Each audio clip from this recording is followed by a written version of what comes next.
there, fans of the strange, dark, and mysterious. If you're into stories that make your skin crawl and keep you up at night, then buckle up, because this one's a doozy. Before we begin, tell me, where are you listening from and what time is it there? Next story. Corner room. In Asheville, North Carolina, a corner room at an aging motel kept generating calls that never matched the facts. Reportedly, guests complained about a woman crying, even when the room sat empty and sealed. Dispatch logs show the same room number repeating for years, then stopping without explanation. Ethan Mercer was 34, a commercial HVAC technician sent to service rooftop units during a rainy week in 2019. His job was simple: replace a failing compressor and document coolant levels for the motel's insurer. He checked in alone because the company wanted fewer labor hours on a small contract. State records show the motel had been cited for electrical violations, but nothing about noise complaints. The manager, Dale Rourke, was 52 and handled the place like a tired caretaker watching a slow leak spread. He assigned Ethan the corner room on the second floor, saying it was closest to the maintenance stairwell. Dale added that the room was fine, though he avoided direct eye contact while handing over the key. Archived notes from the motel ledger listed the corner room as comped more often than any other unit. Ethan carried his tool bag inside and noticed the air smelled like wet drywall and old carpet cleaner. The room layout was standard: 2 beds, a small desk, and a single window facing the parking lot. The walls had fresh paint, yet the baseboards looked warped, as if they'd been soaked repeatedly. He took photos for his work report, then texted his supervisor that everything looked normal. Around 11 that night, Ethan heard a soft tapping that seemed to come from the far corner near the window. It was irregular, like a knuckle on glass. Then silence, then 2 quick taps again. He assumed it was rain hitting a loose frame and went back to filling out his parts order. The tapping stopped the moment he stood up, and it didn't return for nearly an hour. At 12:40, the motel phone rang in his room, even though Ethan hadn't given anyone that number. The voice on the line was thin and unsure, asking if he could keep it down in the corner room. Ethan said he was in the corner room, and the caller went quiet before hanging up. Dispatch logs later showed a complaint call placed from the front desk at 12:41. The next morning, Ethan mentioned the call to Dale, expecting a quick apology for a wrong transfer. Dale said nobody should have called Ethan, then claimed the front desk line was dead overnight. County file from 2009 described intermittent phone shorts after storms, yet repairs were listed as completed. Ethan asked if the corner room had been taken offline before, and Dale shrugged without answering. Ethan spent the day on the roof, replacing components, while wind pushed mist across the ridge. When he came down, he saw a woman in the lobby reading old newspapers spread across a coffee table. She introduced herself as Mariah Keene, 29, a freelance researcher building a piece about roadside motels. She said she chose this motel because records conflict about a death reported here years earlier. Mariah wasn't looking for ghosts, at least not in the way locals described them at bars. She said she tracked patterns in police responses, building timelines from dispatch logs and state records. She asked Ethan if he'd been placed in a corner room, then watched his face when he said yes. Some locals claimed that room drew trouble. Investigators never confirmed any single cause. That evening, Mariah showed Ethan a photocopy of a county report stamped 2011. It described an unidentified female found in a bathtub after a long stay with no forced entry and no clear next of kin. Another line in the same packet suggested the body was discovered in a stairwell, which contradicted the bathtub mention. Archived notes from a local paper called it an accidental overdose, then later corrected to undetermined. Ethan didn't like the way the documents disagreed because he knew how errors spread from one form to another. He asked Dale for a room change, saying the phone line sounded unstable and he needed sleep. Dale refused and said all other rooms were booked by a touring softball team. Hotel occupancy records for that week show several rooms listed as out of service, including 2 on the same floor. Late that night, Ethan heard a sound that wasn't tapping, but a faint dragging across the carpet. It started near the bathroom door and moved toward the desk. stopping as if something reached a boundary. He turned on all the lights and found nothing disturbed, no marks, no wet footprints. When he opened the bathroom, the air felt colder, and the mirror had a thin fogging along its edges. Ethan called the front desk to report a possible HVAC draft, but the line gave a steady dial tone and then silence. He tried his cell phone, but the signal dropped to 1 bar inside the room, then returned outside the door. Reportedly, other guests had complained about dead zones in the hallway, though no carrier confirmed coverage issues. He slept with the television on low volume, waking twice to the feeling of someone standing near the window. In the morning, Ethan found a damp towel folded on the bathroom floor, even though he'd left it hanging. The towel had a faint brown stain near one corner, like old makeup or rust from a metal rack. He took a photo and threw it into a plastic bag for later, thinking it could support a maintenance claim. Dale said housekeeping must have come early, but housekeeping logs showed no entry for that room. Mariah asked to see the room, and Ethan agreed, wanting a second witness to the details. She stood in the corner by the window and listened, then pointed at a hairline crack in the drywall. The crack ran straight down into the baseboard, then disappeared behind the bed frame. Mariah said county inspectors noted chronic moisture in that exact corner, but repairs were never itemized. They went to the lobby to ask Dale about the crack, and Dale became careful with his words. He said the building shifted, storms came hard off the mountains, and guests exaggerated everything for refunds. When Mariah mentioned the 2011 report, Dale said he didn't remember and suggested she leave. State records show Dale purchased the motel in 2012, yet older staff rosters list his name earlier. That afternoon, Mariah drove to the Buncombe County Clerk's office to request incident summaries.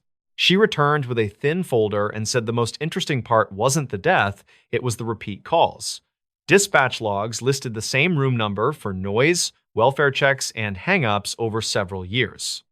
Investigators never confirmed a criminal pattern, but the calls often ended before officers arrived. Ethan worked through dusk on the rooftop unit and finished the service report for his company. When he returned, the door to his room was slightly ajar, though he was sure he'd locked it. Inside, the air conditioner was off, and the room felt warm and wet like a greenhouse. On the desk, his printed invoice had been moved and turned face down, as if someone didn't want it read. Ethan checked his bag and found nothing missing, but his spare room key wasn't where he'd left it. He searched the carpet and the bedspread, then finally found the key standing upright in the corner near the window. It leaned against the baseboard at a perfect angle, like it had been placed deliberately. Ethan later said he couldn't explain how a flat key could remain upright on carpet without support. He went straight to the office and demanded Dale review the security footage from that hallway. Dale said the cameras were down, then claimed the system only recorded the parking lot. Archived notes from a prior inspection listed interior cameras as operational, with footage stored for 14 days. Ethan asked for a refund and an early checkout, and Dale agreed too quickly for a normal dispute. Mariah suggested one more check, not to chase a story, but to document the contradictions properly. She asked Ethan to stand outside the corner room while she called the motel phone from the lobby. At 9:17, Mariah dialed the room line, and Ethan watched the door handle twitch once, then stop. The phone inside rang twice, then went dead, even though the lobby phone showed a connected call. They tried again with the same result, and then a third time when the phone rang without any call being placed. Ethan said he heard a second sound under the ring, like breath through fabric, but Mariah didn't hear it from the hall. Reportedly, the ring volume changed on its own between attempts, rising and falling in a pattern. Dispatch logs from prior years described similar rings heard by officers, then silence on entry. Mariah knocked and announced herself, then pushed the door open, with Ethan watching from the corridor. The room looked unchanged, but the bathroom light was on, casting a bright strip across the carpet. On the mirror, a clear smear cut through the fogged edges, like a palm had pressed and slid downward. Ethan photographed it while Mariah noted the time, then both stepped back into the hallway. At 9:31, a guest from a nearby room shouted that someone was crying, and he pointed toward the corner room door. Ethan and Mariah stood still and listened, hearing a faint sound that could have been plumbing, wind, or a voice behind the wall. The sound rose for 6 seconds, then stopped as abruptly as a switch. Investigators never confirmed audio evidence, but several witness statements described the same sudden cutoff. Ethan checked out that night and moved to a newer hotel closer to downtown Asheville. He filed his service report and added a note about possible moisture intrusion, documenting the crack and the warped baseboards.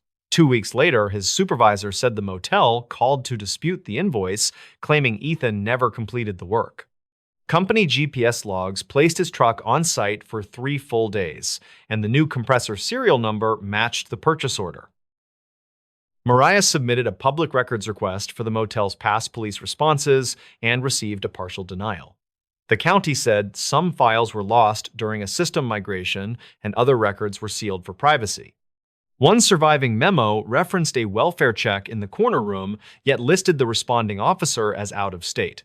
Records conflict on whether that was a clerical error or a copied template that nobody corrected.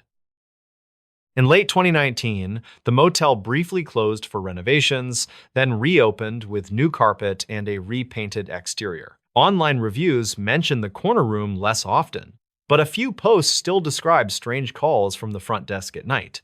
Some locals claimed the owner finally fixed the room, while others said the room was simply renamed. State records show the room numbers were changed during the renovation, but the floor plan remained identical. Years later, Mariah's archived notes remained careful, focusing on what could be verified and what could not. Ethan refused interviews and told friends he didn't want his name attached to a story he couldn't prove. The only consistent thread was the paper trail, dispatch logs repeating a single corner location across multiple years. Investigators never confirmed a haunting, yet the conflicting records left one clean fact: the corner room kept calling for attention. Next story. Crawl space. On an overcast Tuesday in Asheville, North Carolina, a routine maintenance call became a case that still divides neighbors. Reportedly, 3 versions of the same afternoon spread within hours, each one sharpening fear and blame. Dispatch logs show a welfare check request and a note about a strong odor near Unit B. By nightfall, the crawl space door was chained again, and nobody could clearly explain why.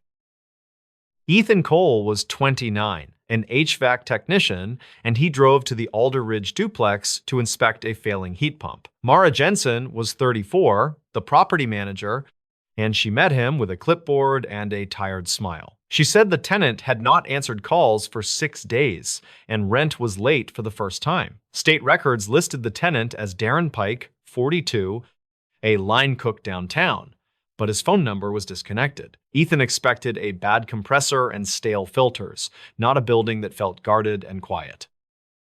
The duplex sat on a sloped lot near the French Broad River with a shallow foundation and a narrow crawlspace entry. Mara said the owner refused major repairs, so contractors learned to work fast and leave quietly. She pointed to a vented door below the back porch, and the padlock looked newer than the wood around it. Ethan asked who installed it, and Mara said a previous handyman did it in 2019. Archived notes in her folder placed the same lock in 2011, and she avoided his eyes. Ethan checked the condenser lines, listening for the hard shudder that means a motor is dying. The unit cycled, hesitated, then quit, and he traced the issue toward the crawlspace ductwork. Mara stayed on the porch and texted the owner, watching the downstairs windows with tight attention. Ethan noticed the blinds were crooked and the glass had a faint film, like greasy hands had wiped it. He tried the back door, but it was bolted from inside, and the knob did not budge, is less than hash shown. 0 hash is greater than... Mara said she did not have a key because Darren used the front entrance and claimed the back was jammed. Some locals claimed Darren was quiet and polite, while others said he argued loudly with someone unseen. Investigators never confirmed a second resident, and the lease showed only 1 adult occupant. A county file from 2009 mentioned a prior complaint about unauthorized subletting at that unit. Mara said that was before her time, yet she knew the old tenant name without looking down. Ethan crouched by the vent door and saw scrape marks near the latch, as if it had been forced recently. The air near the opening smelled like damp soil and spoiled meat, but the porch looked recently swept. He asked Mara to call Darren again, and she said she already had. Then she showed him a blank call screen. When Ethan suggested police, she hesitated and said the owner hated attention from the county. Ethan said the smell could mean a dead animal under the floor, and she dialed the non-emergency line.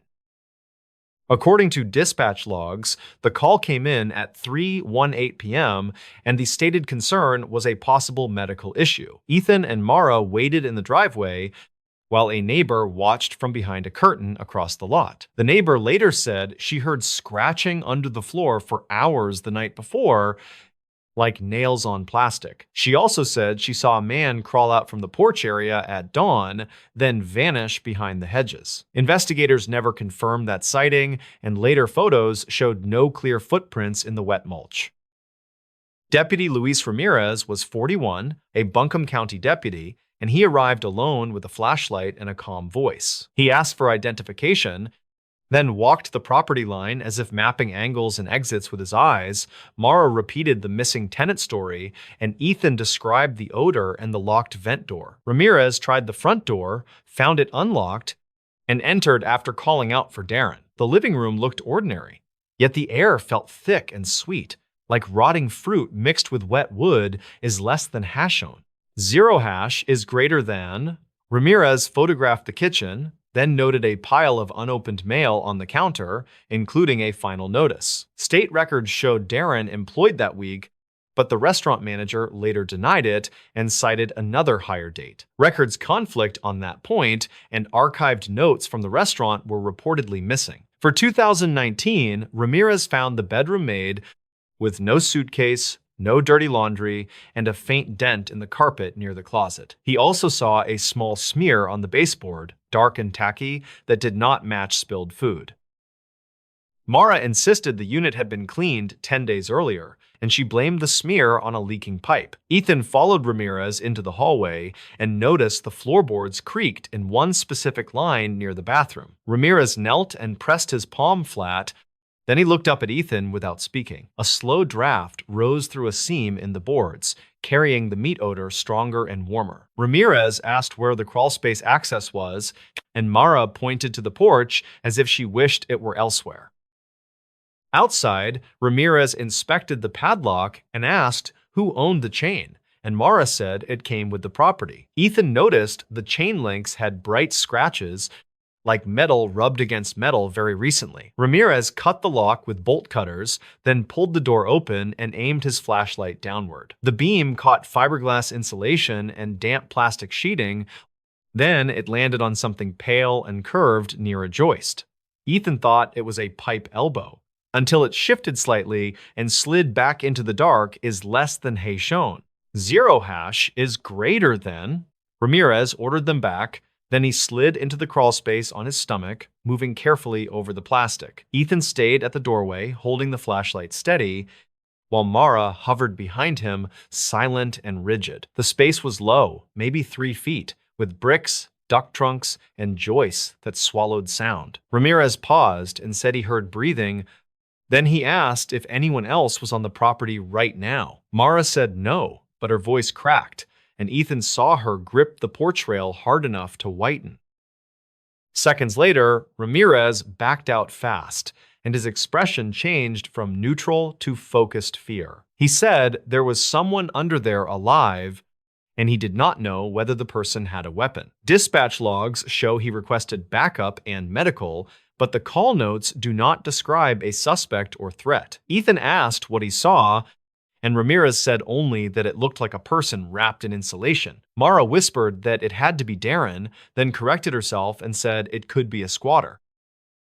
2 more deputies arrived, and an EMT unit staged at the curb as rain began to spit lightly. The deputies called into the crawlspace, offering water and help, but no voice answered back from the dark. Ethan heard faint movement like slow dragging across plastic.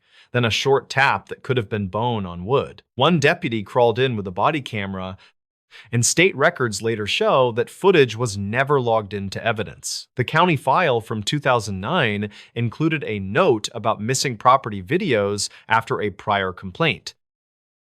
After 12 minutes, the deputy in the crawl space shouted that he had eyes on a man, and the man was not responding. Ramirez crawled in beside him, and the porch went quiet, except for their breathing and distant road noise. Mara stood with her arms crossed, watching the porch steps like she expected someone to come up them. Ethan stared at the opening, trying to decide whether he smelled death or simply old damp decay. Then Ramirez called for a stretcher, and the EMTs moved closer, careful not to block the deputies, is less than hash-on. Zero hash is greater than... They pulled out a thin man in filthy clothes, his skin mottled with grime and fiberglass itch marks. He was breathing, but barely, and his eyes were half open, unfocused, and glassy in the porch light. Mara leaned forward and said, "Darren." But Ramirez said the man looked younger, maybe late 20s. The EMT checked his pockets and found no wallet, only a crumpled receipt from a gas station in Tennessee dated 2 days earlier. Reportedly, the man tried to speak once, but the words were too soft to make out over the rain. Ramirez asked Mara again about the padlock, and she said she had never gone under the porch before that day. Ethan reminded her that she mentioned an old handyman, and he repeated it in front of Ramirez, steady and specific. Mara said she misspoke, because she meant the vent door was always there, not the lock itself. Records conflict on who first mentioned the lock, and 2 reports described the exchange with different speakers. Ramirez wrote that the chain showed fresh tool marks, yet nobody admitted to adding it recently. At the hospital, the unidentified man was treated for dehydration, exposure, and a deep abrasion across his shoulder blades. State records show he gave a first name, but it was spelled 3 ways across intake forms and wristbands. He reportedly said he worked construction, then missed a ride and ended up trapped under the porch. Investigators never confirmed how he entered, because the vent door showed no clear forced entry after the lock was cut. Some locals claimed they heard him crying at night, while others said the sounds were raccoons and old pipes is less than hash-on. Zero hash is greater than... Ramirez returned to the duplex to request consent for a search, but the owner's attorney denied access and demanded an inspection order. Dispatch logs show the property secured at 6:02 p.m., yet Ethan drove past at 9:40 and saw porch lights on. He texted Mara about the lights, and she replied that contractors were sealing the crawl space for safety reasons. Ethan asked who authorized work on a possible scene, and she did not answer after that message. Archived notes later showed a line about emergency remediation, but the vendor name was redacted in the public copy. 2 days later, Darren Pike's sister filed a missing person report saying she had not heard from him since Friday. Investigators checked his workplace, and the manager produced a time card showing Darren clocked out early morning. Then the payroll export showed no such clock out, and the manager said the system sometimes glitched after updates. Records conflict again, and a state labor audit later cited missing logs for 2019 at that restaurant. Darren's phone last pinged near the river trail, miles from Alder Ridge, then went silent with no further data. Ramirez interviewed Mara in a recorded setting the following week, according to department scheduling notes. The recording was never located in the public file, and a clerk wrote that it was stored under the wrong case number. Mara said she met Darren twice and described him as private and reliable, always paying on time. Yet Ethan remembered she used Darren's middle initial while reading the lease, and he wrote that detail in his invoice notes. When asked about the chain, Mara said she hated it and wanted it removed, but she could not say who insisted on it is less than Haishon. Zero hash is greater than the unidentified man left the hospital after one night, reportedly against medical advice, and nobody could locate him afterward. A nurse's archived notes said he asked for his clothes and a phone, then walked out before sunrise into steady rain. Security footage was requested, but the hospital cited a retention limit and said the file was overwritten. Records conflict on the discharge date, with one form listing 2020 and another listing 2019. Ramirez later noted that the man's abrasion looked like long dragging, but he could not prove how it happened. Mara later provided an invoice for a locksmith, saying she needed the padlock replaced after the police cut it. The invoice listed a service date in 2018, which conflicted with her earlier statement about 2019. When Ramirez asked for the locksmith company record, the number connected to a closed storefront in Hendersonville. Archived notes in the property folder showed the same company name crossed out and rewritten in different handwriting. Records conflict on who paid for the work, and the owner refused an interview through counsel. Darren's sister said he feared the crawl space because he once mentioned hearing steps below his bedroom late at night. Some locals claim the building sat on an old dumping site. While investigators never confirmed any hazardous report, state records for environmental complaints showed none at that address, but a nearby lot had a notice in 2011. Ramirez checked that file and found a handwritten map that included Alder Ridge as a reference point, not the target property. That detail fueled rumors, yet it did not explain the locked door, the odor, or the man found beneath the porch is less than hash on. Zero hash is greater than. Ethan tried to finish the HVAC job, but Mara canceled the work and paid him in cash from a folded envelope. He found that odd because her invoices were usually electronic and tracked through management software. He asked if the owner wanted the unit fixed for a new tenant, and she said the property might be sold soon. Ethan asked about Darren, and Mara said she hoped he had left town and started over somewhere safer. Some locals claimed Mara hauled trash bags at midnight, but investigators never confirmed the claim, and the dumpster area was not filmed. Months later, a private investigator hired by Darren's family requested permits and maintenance notes for Alder Ridge. The response included a partial file, and a note said older records were lost during a software migration. The county file from 2009 was still accessible and mentioned repeated moisture problems under that porch. It also mentioned a tenant who reported hearing someone beneath the floor, then retracted the report the next day. Investigators never confirmed what prompted the retraction, and the follow-up page was missing from the scanned packet.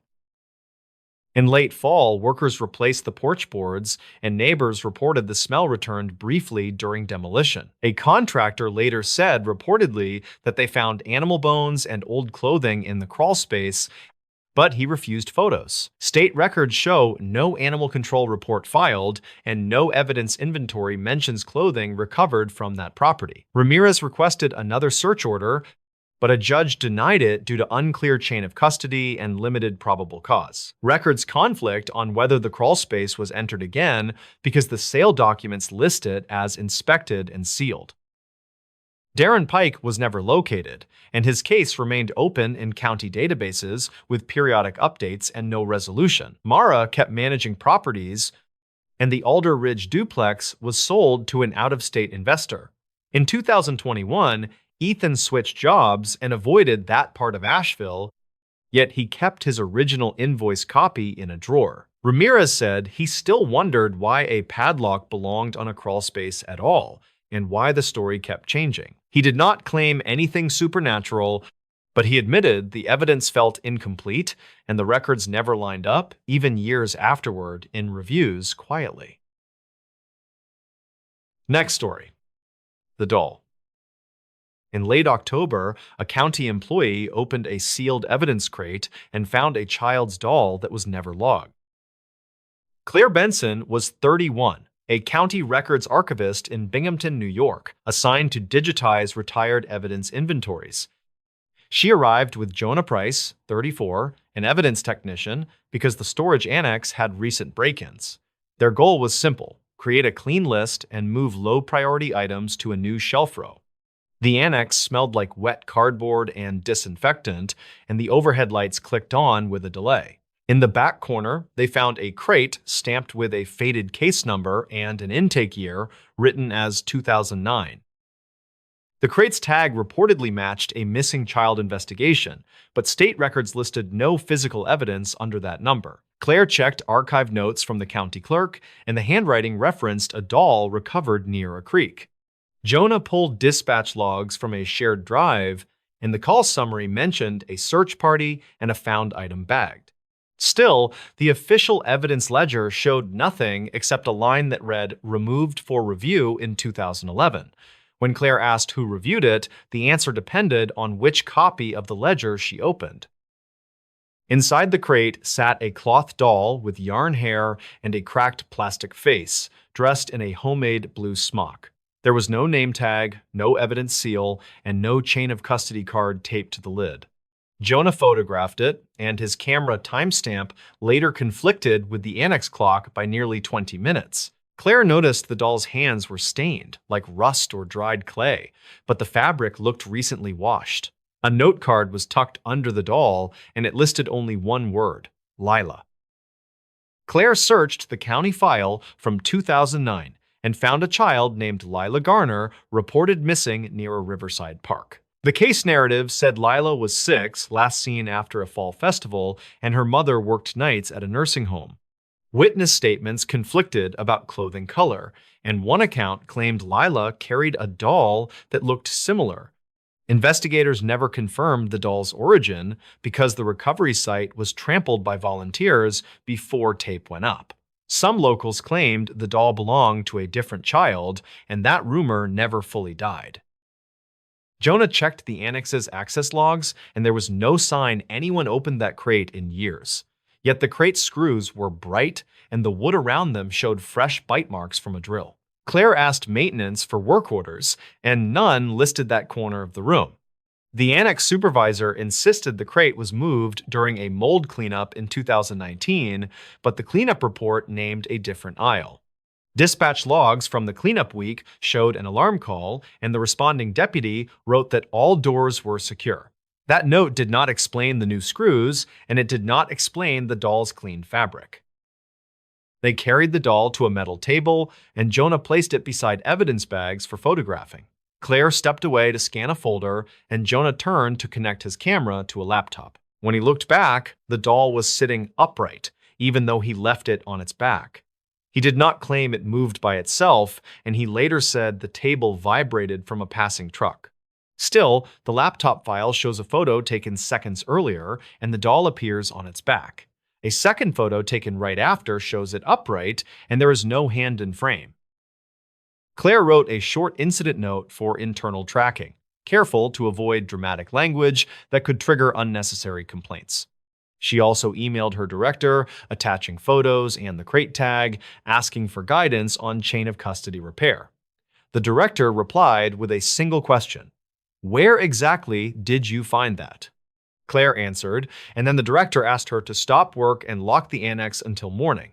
Jonah listened, and he called his precinct contact to ask if the case number should be reopened. The contact reportedly said the number was flagged years ago, but no one could explain why. That night, Claire looked up the old detectives involved, and most had retired or died. One name remained active in state records, a former lieutenant who now worked private security in Syracuse. Claire called him, and he sounded tired before she even finished her first sentence. He said he remembered the Garner case, but he denied any doll ever being booked into evidence. He also claimed the crate number belonged to seized electronics, not a missing child file. Claire checked the ledger again, and the electronics line appeared only in one copy, not the others. Records conflict like that are common in scanned archives, but the timing made her pause. The next morning, Claire returned with Jonah and a third person, Marisol Haynes, 28, a county IT contractor tasked with auditing access permissions. Marisol's goal was practical: confirm who touched the digital ledgers and when they were modified. They unlocked the annex, and the crate was still on the table where Jonah left it. The doll, however, was inside a plastic evidence bag sealed with a barcode strip. None of them remembered bagging it, and the barcode did not match any county inventory sequence. Marisol scanned it anyway, and her software returned no record found. Jonah suggested someone came in after hours, which would mean forced entry or a key used off the books. Dispatch logs showed no alarm trips, and the annex's camera system was offline for a scheduled upgrade.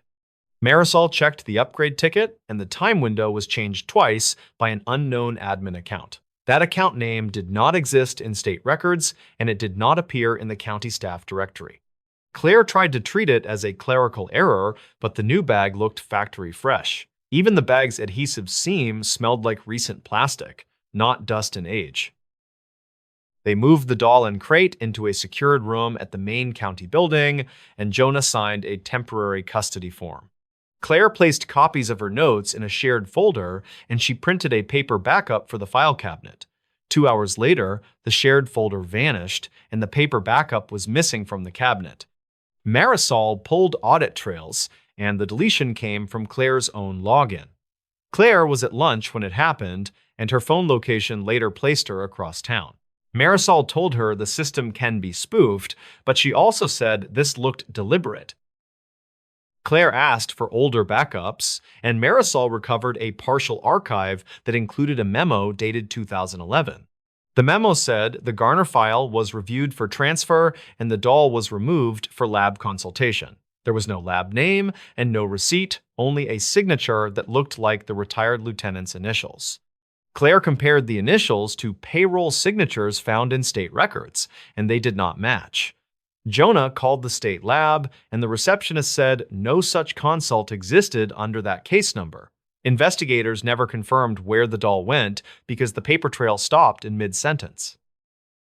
Over the next week, Claire interviewed 2 retired clerks who remembered unusual requests during the Garner search.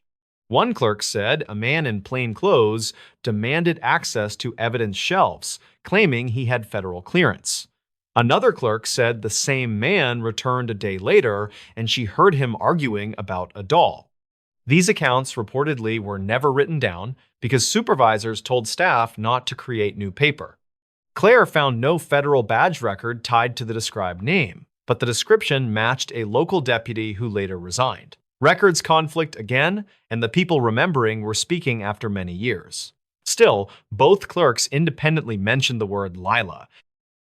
Jonah decided to rephotograph the doll under controlled conditions, using a stabilized tripod and a time-synced clock. He placed it on a foam block, and he filmed a continuous shot while Claire read case excerpts aloud.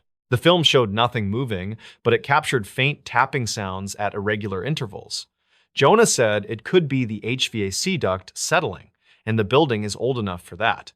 Yet the tapping lined up with moments when Claire said Lila's name, then stopped when she paused. That pattern could be coincidence, and no investigator put it in an official report. A week later, a county courier delivered a padded envelope to Claire's desk, with no return address and no postage stamp. Inside was a photocopy of a child's drawing, showing a doll near a river and a dark shape in trees. The drawing was dated 2009, and the handwriting matched a sample from the missing child's school file. On the back, a typed line said, "Keep it sealed and stop digging." Claire reported the envelope, and security reviewed cameras that cover the mailroom. The footage was missing for the exact hour the envelope arrived because the server hard drive failed. Marisol inspected the camera server, and she found the failure was not random. The hard drive's error logs showed a forced shutdown command issued from a workstation at the Annex upgrade station. That station was locked in a closet, and only 2 keys existed, one with facilities and one with Jonah. Jonah was documented at court that morning, processing unrelated evidence, and his badge scan confirmed it. Facilities claimed their key never left the ring, but no one could prove it. Claire asked for external help, and her director refused, citing liability and budget limits. In state records, the Annex upgrade was listed as completed early, even though Marisol still had open tickets. Claire then requested the original Garner case file through formal channels, and she received a thin packet missing key witness pages. She compared it to an archived note scan from a county file from 2009, and the missing pages existed there. Those pages mentioned a volunteer who found a doll by the water, then refused to give a statement. The volunteer's name was crossed out in ink, and the ink bled through like it was applied later. Jonah searched the name anyway, and it belonged to a man who died in 2019. His death certificate listed drowning, even though he lived far from open water. Investigators never confirmed any connection, but locals in Binghamton still talked about that death. On a Friday evening, Jonah stayed late to move the doll into a state evidence locker, following a new directive that appeared in his inbox. The directive referenced state policy, but Marisol later confirmed the sender domain was slightly misspelled. Jonah said he noticed the error only after he arrived at the locker room and found it unlocked. He placed the bag doll inside a bin, and he logged the placement on paper because the terminal was down. When he returned the next morning, the bin contained only the empty bag, sliced cleanly along the seam. The paper log was gone, and the terminal now showed the bin was never used. Claire demanded a meeting with county leadership, and she brought printed screenshots of audit trails and dispatch logs. The room was quiet as she spoke, and she kept her voice flat to avoid sounding theatrical. Leadership responded with a new order: stop referencing the Garner file and focus on current digitization targets. They said the doll would be transferred to an off-site facility, and they refused to share which one. Claire asked for a chain of custody form, and the director said one would be generated later. No form ever appeared in the shared system, and archived notes of the meeting were not saved. State records later showed the transfer as completed in 2020, which was not the year it happened. Months passed, and Claire tried to close the loop by filing a public records request under her own name. The response packet reportedly included a single page stating the doll was destroyed as contaminated material. The page carried a supervisor's signature, but it did not match any signature on file for that supervisor. Jonah quietly obtained dispatch logs for the destruction date, and the logs showed no transport call, no escort, and no facility intake. Marisol searched the barcode again, and the number now returned a hit linked to an unrelated burglary case. That hit appeared only after her query, then vanished when she refreshed. Records, conflict, and the system never explained why. In the following winter, a reporter asked about the Garner case during a community forum in Broome County. A sheriff's representative said the case remained open, then corrected himself and said it was closed by lack of evidence. Claire sat in the audience, and she wrote down the wording exactly for her own files. Later, the forum transcript posted online omitted the exchange, replaced by a note that audio was unclear. Claire checked archived notes on the forum host's site, and the audio clip was present there. The clip included one more line, a request not to mention the doll, followed by a pause. No one claimed that pause meant anything, but it became part of local talk. Claire kept working, and she did not publish accusations because she could not prove intent or identity. Jonah transferred precincts, and Marisol took a new contract out of state, leaving only partial documentation behind. The only lasting artifact was Claire's personal notebook, with dates written out and copies of county file references from 2009. In the final pages, she described a last search through the annex, where she found the crate lid, but not the crate. The lid had a new barcode sticker, and under it she saw the same handwritten word, Leela. Some locals claimed the doll would always return, but investigators never confirmed any return at all. Next story. Empty eyes. In Duluth, Minnesota, 3 unrelated reports described the same detail: a face with eyes that looked missing, flat, and pale. In late October 2019, Leah Hargrove was 32, a county archivist, and she drove north for a redevelopment records review. She'd been hired to verify which condemned properties still carried unresolved liability notes in state records and insurance filings. The address on her work order belonged to an old annex near West Duluth, a brick structure once used for overflow classrooms. Her contact was Martin Quad, 41, a city building inspector assigned to escort visitors through unsafe interiors and document hazards. Leah arrived before dusk with a hard hat, a phone camera, and a binder of archived notes from prior county surveys. Martin met her at the gate and reviewed the plan. Quick photos, quick measurements, then a locked exit within 30 minutes. He said locals called the annex Hollow House, reportedly because windows reflected faces poorly, making eyes seem washed away at night. Leah didn't comment, and she focused on official language, permit dates, emergency postings, and a county file from 2009. The file included a prior fire inspection, several vandalism reports, and a short entry about an unexplained alarm activation. Dispatch logs, according to the summary, showed a silent trip at 2:14 a.m. during 2011 with no responder entry. Records conflict, because the city alarm vendor listed a battery failure that week, yet the police ledger noted an open door. Martin led Leah through a side entrance where plywood had been pulled loose, leaving a narrow opening with fresh splinters. Inside, the smell was wet plaster and old paper, and the floor dust showed recent shoe prints heading deeper.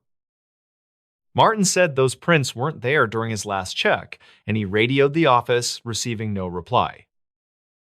Leah photographed a hallway map on the wall, then compared it to her binder, noticing the annex rooms had been renumbered. They moved carefully, and Martin kept his flashlight low, scanning for broken glass, exposed nails, and sagging ceiling panels. In the first classroom, Leah found a stack of ripped attendance sheets, damp but readable, dated September 2007. Someone had circled several student names in thick marker, then added a note that read, "Eyes empty," in uneven capitals. Martin said he'd never seen that before, and he photographed it for his report, then sealed the pages in a bag. Leah asked if the annex ever served as a shelter or clinic, but Martin said it was only classrooms and storage. Still, archived notes in Leah's binder mentioned a short-term lease to a counseling program, though investigators never confirmed details. They reached the stairwell, where the metal handrail was cold and slick and the landing window had been painted over. Leah noticed faint handprints on that paint, as if someone pressed fingers into it before it fully dried. Martin said the paint job was from the previous winter, and the city contractor documentation listed no follow-up visits. At the second-floor corridor, Leah saw a line of small mirrors nailed between classrooms, each mirror cracked in the center. Some locals claimed staff once used them for supervision, yet the placement made little sense since they reflected only blank walls. Leah photographed each mirror and logged their position, while Martin checked doorways for movement, listening for breathing. A dull thump came from the far end, then a softer scrape, like a shoe dragging across grit near a locker. Martin called out for anyone inside to identify themselves, and he stated his name, his job, and the city's authority. No one answered, but Leah heard a faint, rhythmic tapping, as if knuckles touched glass, then stopped when she moved. They approached together, and the corridor temperature dropped, though the building had no active power and no open windows. At the last classroom, the door stood ajar, and Martin pushed it wider with his flashlight, avoiding the handle. A cheap video camera sat on a student desk, pointed at the doorway, with a red light blinking like it was recording. Leah asked who set it there, and Martin said it wasn't city equipment and he didn't recognize the model. Next to it lay a paper sign, handwritten, that said, "Look up," then a second line, "Don't trust your eyes." Leah kept filming with her phone, and she read the sign aloud, then stopped, as if hearing someone behind them. Martin turned fast, sweeping the corridor, but the hallway was empty, and their earlier footprints were still visible. Leah pointed at the camera screen on the desk, where a preview image showed the doorway, yet the colors looked inverted. In that preview, Leah's face appeared pale, and her eyes looked like smooth white patches, lacking pupils or depth. She blinked and leaned closer, and the effect remained, while Martin's face on the same preview looked normal. Leah stepped back, and on her own phone screen, she looked ordinary, which made the desk camera seem strangely selective. Martin suggested the camera had a filter, yet the menu icons were missing, and the buttons were taped over. Leah reached toward the camera, then stopped when she saw a small note taped to its side, reportedly copied from a police memo. The note referenced an incident in 2011, and it claimed responders avoided eye contact with a person inside. Dispatch logs don't include that wording, yet an archived notes section in Leah's binder mentioned a responder who quit days later. Leah said the binder note was secondhand, a clerk's summary, and it couldn't be treated as verified fact. Martin tried his radio again, and this time a voice replied, broken by static, telling them to exit immediately. The voice belonged to Janelle Ruiz, 29, a paramedic with the county service, sent after a nearby caller reported screams. Janelle said she was outside the gate and saw lights in the second-floor corridor, even though the building was dark. Martin told her the building had no power, and Janelle answered that the lights moved, like a flashlight sweeping without a hand. Leah and Martin started back, but their route changed, because the stairwell door was now closed, and a chair braced it.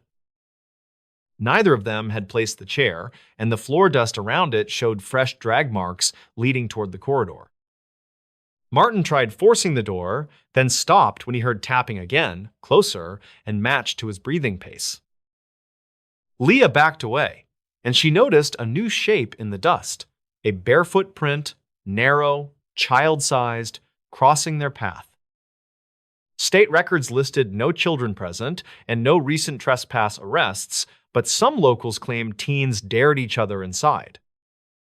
Leah said the barefoot print looked too clean, with crisp toe ridges, as if pressed by wet skin, then dried instantly. Martin ordered Leah to stay behind him, and he moved toward the classroom with the desk camera, searching for another exit. Inside, the camera was still blinking, and the preview now showed the room, yet the doorway was empty, and the corridor looked darker. Leah saw her face again on that preview, and her eyes again appeared blank, while Martin's eyes remained normal. She lowered her gaze, then heard a soft voice from the corridor say her last name, spoken carefully, almost practiced. Martin demanded to know who was there, and he stepped into the corridor, raising his flashlight to shoulder height. Leah stayed in the doorway and recorded, and she caught a brief reflection in a cracked mirror across the hall. In that mirror, a figure stood behind Martin, close enough to touch him. But when Leah looked up, nothing stood there. She looked back at the mirror, and the figure was gone, yet a smudge remained, like a fogged breath mark on glass. Martin's flashlight beam shook, and he said he felt someone watching, and he refused to look toward the mirrors again. They moved fast toward a fire exit marked on the old hallway map, but the door had been painted shut along its seam. Leah pulled at it, scraping her nails, and the paint flaked away in long curls, revealing older layers beneath. Under the paint, someone had written names again, in rows, like a roster, and several names matched the 2007 sheets.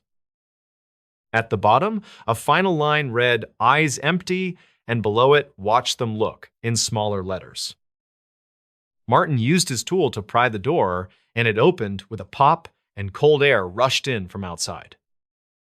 They ran down the exterior stairs, and Janelle met them at the fence, asking why Leah's face looked so pale.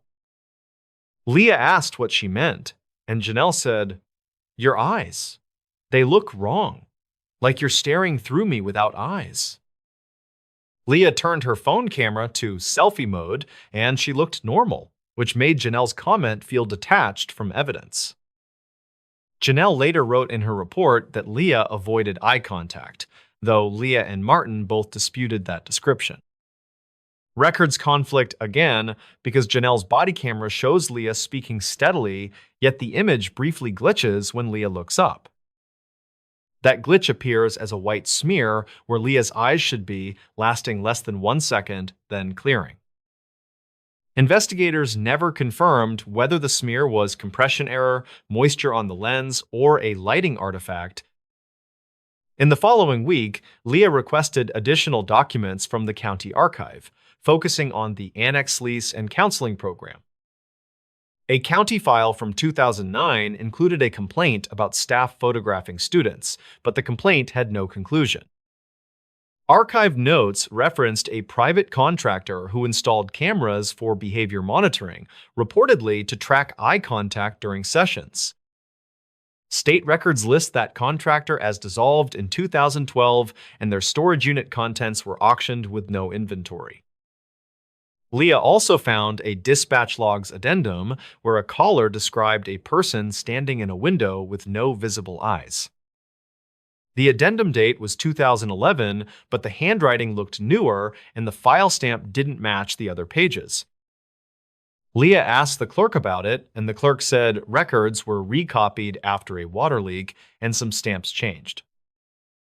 Martin filed his own report, noting illegal cameras, damaged exits, and evidence of recent entry, but he avoided describing faces. Janelle, however, told a coworker that Leah's stare felt empty, and that line later appeared in an unofficial training anecdote. Some locals claimed the annex was used for experiments, yet county leadership denied it, and no verified program paperwork supports that claim. 2 months later, in early January 2020, Leah received an unmarked envelope at her office with a memory card inside. The card contained a single video file showing the annex corridor as if filmed from the desk camera perspective. The timestamp metadata was missing and the audio was faint, but the hallway mirrors were visible, each cracked the same way. In the video, Leah enters the corridor and her eyes appear blank.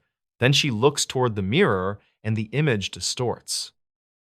Leah forwarded the file to the county IT unit and they said it was copied many times with mismatched encoding fragments. They couldn't prove it came from the annex, yet the wall scuffs and map sign matched Leah's photos from late October. Leah asked Martin if any city devices went missing, and he said no, but he admitted he'd seen new footprints afterward. Martin returned once with a police escort, and they found the desk camera gone and the cracked mirrors smashed into powder. Dispatch logs show no forced entry call that day, yet a neighbor reportedly saw a van parked nearby, engine idling for hours. The neighbor couldn't provide plates, and the street camera at the intersection was offline due to a maintenance outage. Leah kept working her archive job, but coworkers later noted she stopped looking at people during conversations, keeping her gaze low. Leah denied that change, and she said she was simply stressed by deadlines and she refused to discuss the annex again. Janelle, meanwhile, transferred to a different county, and she told friends she didn't want to run calls near old schools. Martin filed a final closure note stating the annex should be demolished, yet the demolition bid stalled over ownership disputes. In summer 2021, the building remained, and teens posted videos online claiming they saw faces in mirrors. Those videos show shaky flashlights and heavy compression, and investigators never confirmed whether any faces were present at all. Still, the comments always mention the same detail: empty eyes, white and flat, appearing only when someone looks straight in. Leah's last documented connection came from an archive notes entry in late 2022 when she requested mirror safety guidelines. The request cited no reason, and the clerk simply logged it, but the county file from 2009 was pulled again.